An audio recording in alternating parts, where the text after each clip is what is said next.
The following are true scary stories, found on the subreddit Let's Not Meet.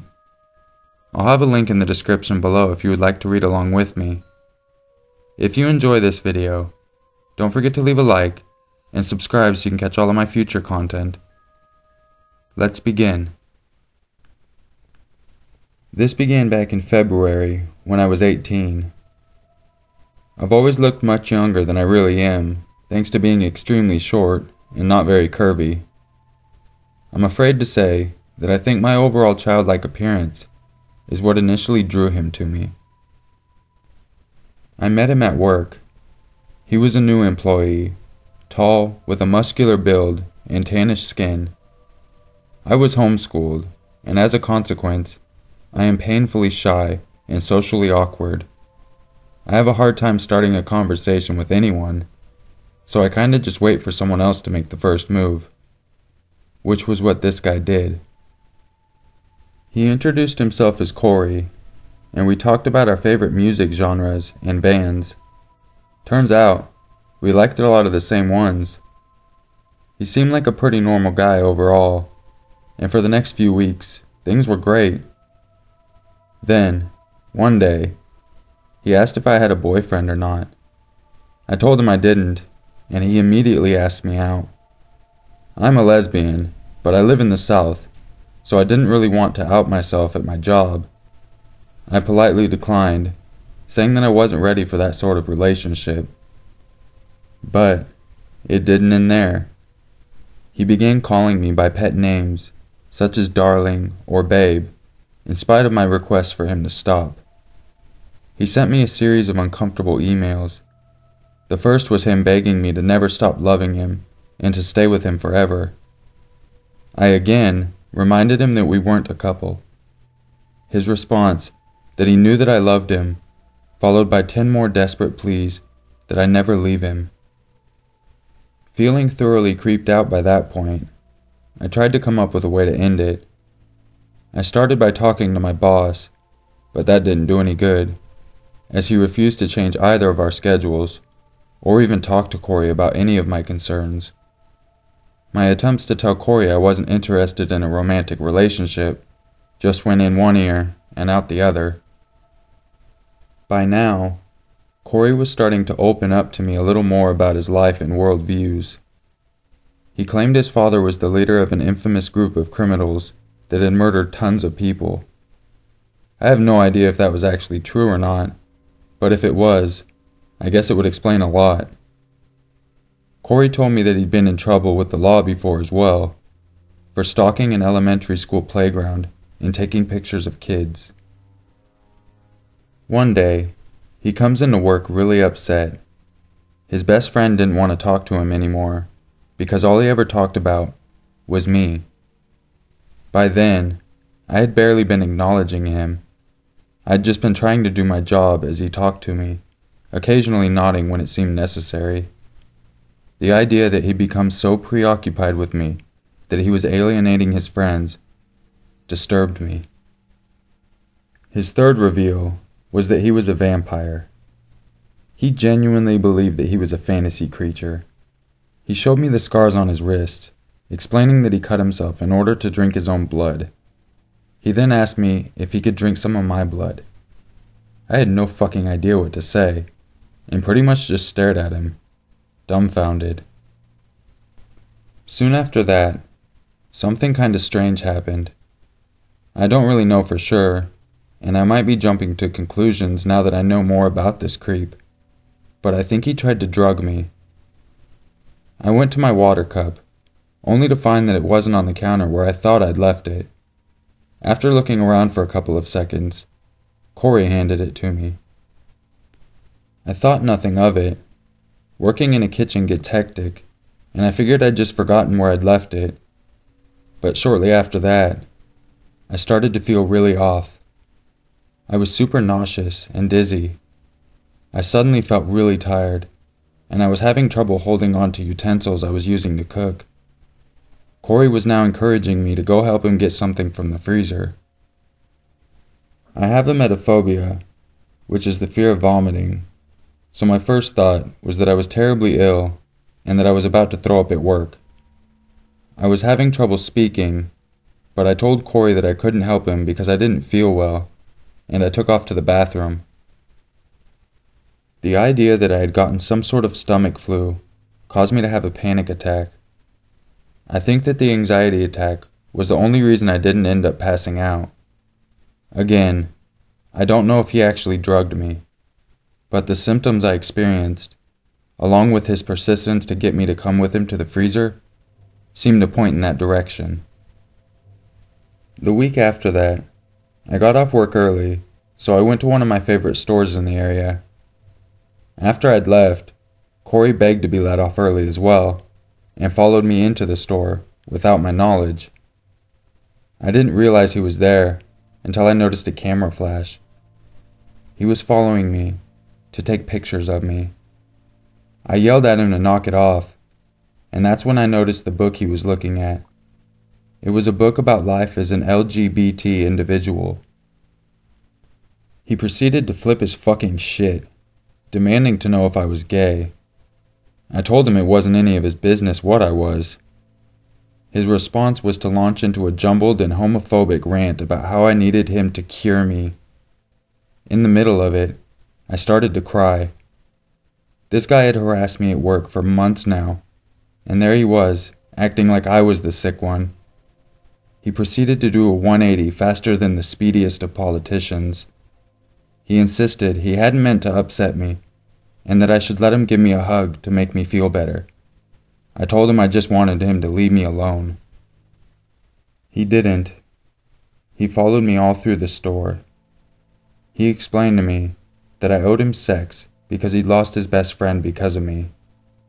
He also confessed that this wasn't the first time he had followed me into a store. He had found me at the grocery store with my mom one day. He then went into great detail about exactly what she and I were wearing, getting everything correct, right down to the little eyeball keychain I had on my belt loop and the Hemingway house shirt my mom had on. It continued until my dad finally showed up to get me.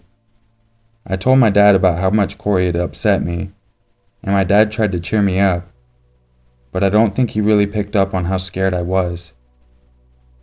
I was scared that he would tell other people at work I was gay. I was scared that he knew where my mom and I shopped. I was scared that he would rape me. He was a good 2 feet taller than me, and I was barely 100 pounds when soaking wet. I wouldn't stand a chance if he decided he wanted to attack me. I started to dread going to work more than ever. On the days I knew he'd be there, my stomach would twist into knots of concern and worry.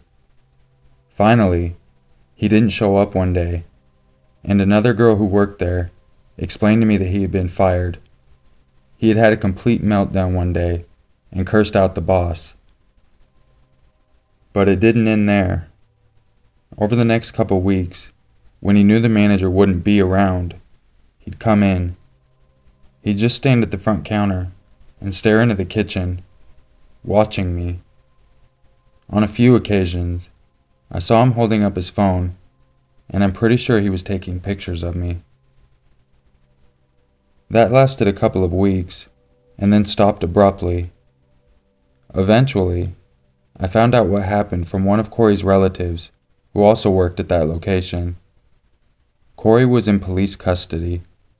He had drugged and raped a girl. I felt sick when I heard the news. She was only 12 years old. To this day, I wonder what would have happened if he wouldn't have been fired. What if I would have gone in the freezer with him when he'd asked? I wonder if he would have attacked me. Would he have left that little girl alone?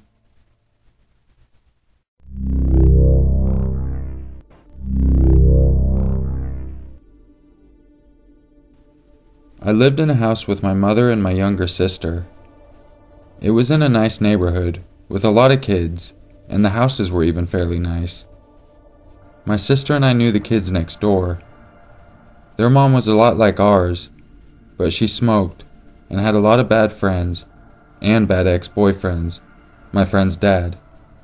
She would always go on about how he was a horrible guy and he was such a deadbeat, and she was happy he was locked in jail.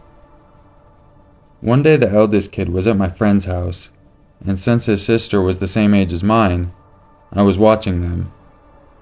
When the two girls were out on the balcony playing, I heard Layla, the neighbor kid, yell, "Dad!" And my direct response was, "What the fuck? I thought he was locked up." He started walking towards my house, and I heard the girls inside, which was hard because Layla was refusing to come in the house due to seeing her dad. Once he got to the house, he knocked once on the door and yelled, "Give me my baby! I know she's with you!" I had no idea what to do. Do I call the cops? I didn't have the mom's number, so I stupidly opened the door. He didn't seem like a deadbeat. He obviously just wanted his kid. When I opened, he looked me up and down and just stared for at least 5 seconds. I instantly regret opening the door. My clothes weren't even skimpy or tight. What the fuck was he looking at? "So, where's my kid?" I respond asking if he can please wait till her mother is home because I'm babysitting and I need all my money. I had no other excuse. He nodded his head and said, "Okay, but can I at least come in? You know, to see my daughter?" I was just staring into space, then said, No, but I can bring her to the door." After they talked a little while, she came back inside and said, "My daddy wants to talk to you." I walked up to the door, and he had the biggest smile on his face, then said, "You take care of my baby, and yourself. I don't want you to hurt those hips of yours." And then he just walked off. That was fucking weird, and I started to wonder, how did he even know where they lived if he was in jail? She seriously stayed in the same house that he knew about while in jail? I didn't tell my mom about what he had said when she got home, because I didn't want to cause problems, considering she's crazy when it comes to creeps. The mom next door eventually got back together with him, and he lived there now.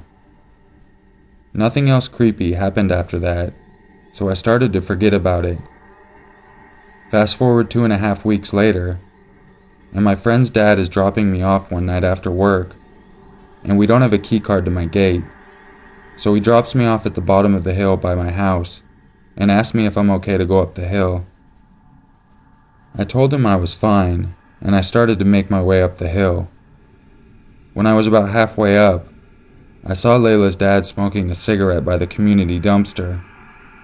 I proceeded to walk faster, and right when I passed by, he yelled, "Hey, aren't you the girl next door?" While basically power walking up the hill, I said, "Yeah," and tried to get home. He started walking up with me and asking questions like, "How old are you? You drink?"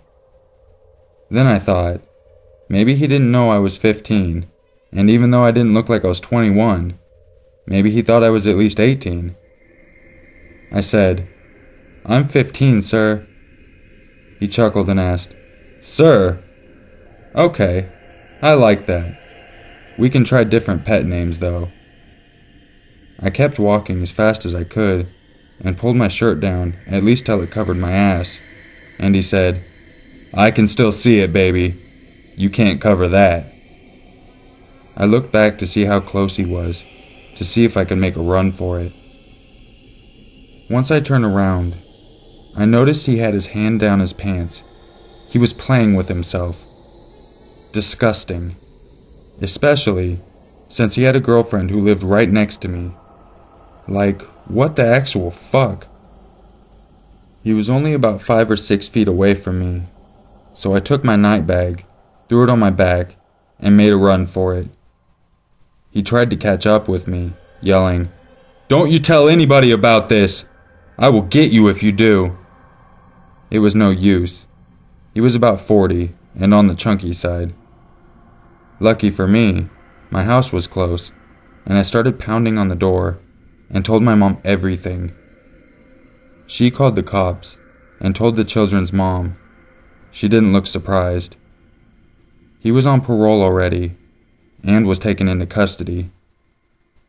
I don't know much after that, and I don't really care. I'm in a whole new state, but I have family in that city, so hopefully I don't ever see him again.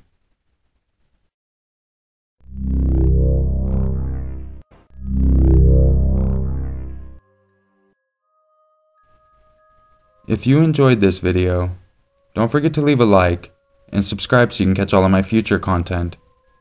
If you didn't enjoy this video, YouTube has been having an issue with the dislike button, so you actually have to hit it twice for it to work properly. I just wanted to help you out so you can properly dislike my video. I really appreciate all your support, and if you didn't catch my collaboration with Be.Busta, I'll have a link on the screen, or in the description for all you mobile users. If you would like to talk to me on a more personal level, make sure you add me on Facebook. I'll have a link in the description.